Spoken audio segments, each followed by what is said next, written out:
Bonjour à tous les amoureux de la nature et bienvenue dans Mevet, cette émission qui vous amène dans un voyage verdoyant rempli de découvertes et de conseils pratiques sur comment prendre soin de vos plantes. Aujourd'hui, nous sommes au domicile de Madame Josiane Borossia. Elle produit des fruits et légumes et chaque plante de son jardin raconte une histoire particulière. Allons à sa rencontre.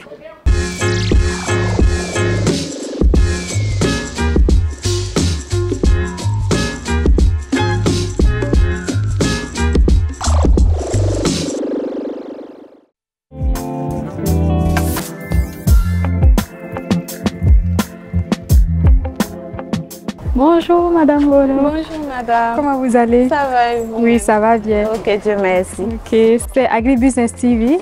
On est venu vous rendre visite ce matin. D'accord, merci beaucoup. Nous sommes ravis de vous accueillir dans notre petite forêt. Merci.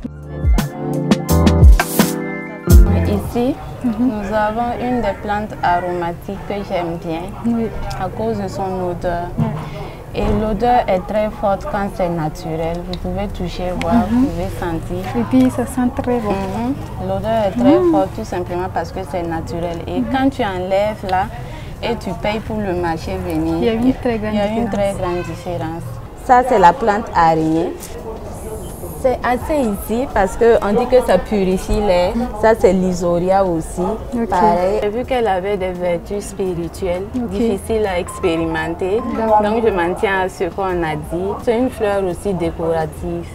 Quand elle sort, elle fait un bouquet. C'est très joli. Ça, par exemple, c'est une autre variété d'épinards. Et j'ai vu que c'était un contrepoison aussi. On parle de ça un peu partout. Par exemple, si tu veux aller à une cérémonie, tu peux couper la feuille, mâcher avant d'aller. Maintenant, on peut l'utiliser dans la sauce arachide. On peut l'utiliser aussi pour faire le gomri. Ici, nous avons mes belles salades que je vais bientôt enlever et recommencer à repiquer avec celles qui sont dans la pépinière. Elles sont là, faciles à produire, c'est pas du tout compliqué. Et j'invite tout le monde à faire parce que quand je parle du goût, on va trouver que j'exagère, mais il y a un goût qui est là, tu ne peux pas expliquer. Cette salade, elle peut se conserver longtemps par rapport aux salades qu'on paye au marché. Et même au réfrigérateur, quand tu mets les salades que tu payes au marché, au bout d'un certain moment, ça se décompose. Ça devient quelque chose d'autre. Mais cette salade-là, j'ai personnellement fait l'expérience. Tu l'enlèves, tu déposes, tu peux la conserver assez longtemps parce que c'est naturel au fait. C'est juste l'eau que j'utilise. Pas ajouter des produits. Je n'ai rien ajouté et le goût est parfait en tout cas.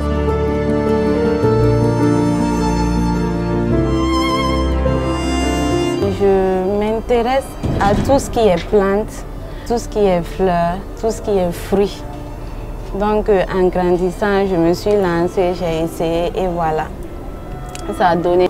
Ces plantes, déjà, elles me boostent parce qu'elles me montrent que je peux aussi faire ce que les gens peuvent faire, ce que nos parents cultivent au village, je peux aussi le faire.